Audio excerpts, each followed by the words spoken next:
बांगलादेशमध्ये असलेल्या आमच्या हिंदू माता भगिनी आणि बंधूंची काळजी अचानक जिहाद हृदय सम्राट उद्धव ठाकरेच्या पक्षाच्या प्रवक्त्याला होणं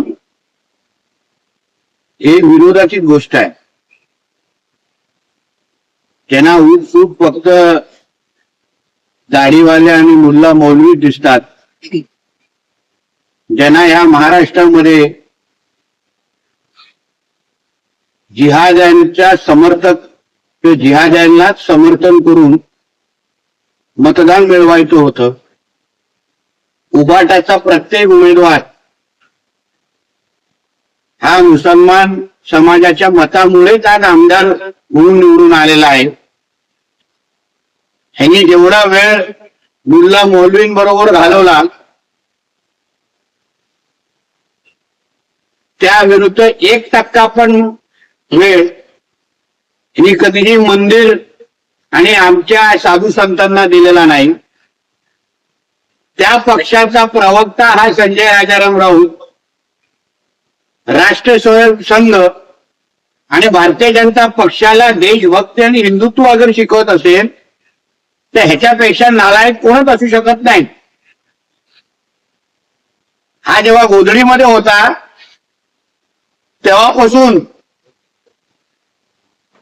राष्ट्रीय स्वयंसेवक संघ,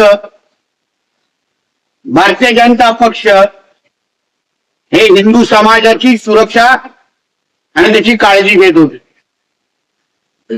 या जगामध्ये कुठल्याही कानाकोपऱ्यामध्ये असलेला हिंदू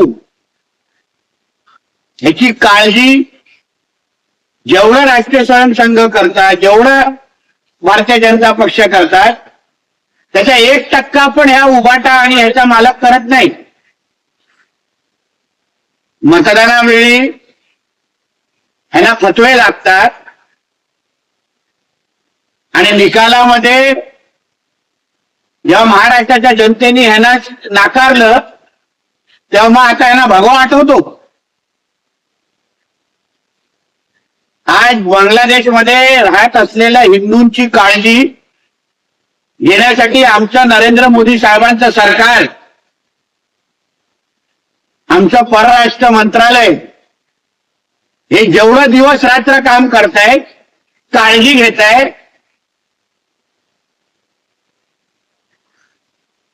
म्हणूनच आज बांगलादेशमध्ये राहत असलेल्या हिंदूंना चांगल्या पद्धतीने माहिती आहे की भारतामध्ये असलेल्या नरेंद्र मोदी सरकारामुळे त्यांचं आयुष्य वाचेल, जीव वाचेल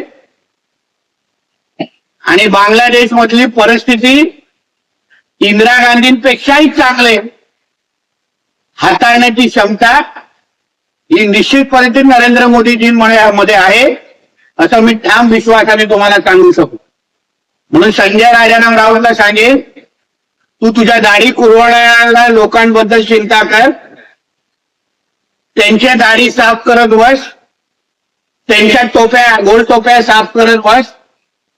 तू हिंदूंची काळजी घेऊ नकोस, कारण का महाराष्ट्रातला आणि देशातला हिंदू समाजाला चांगलं माहिती आहे की राष्ट्र स्वयंसंघ प्रत्येक स्वयंसेवक जेवढी त्यांची काळजी घेऊ शकतो, जेवढ्या त्यांची सुरक्षा करू शकतो ना, तेवढं तू आणि तुझ्या उभाटावाले कधीच करू शकत नाही, एवढं त्यांना चांगली माहिती.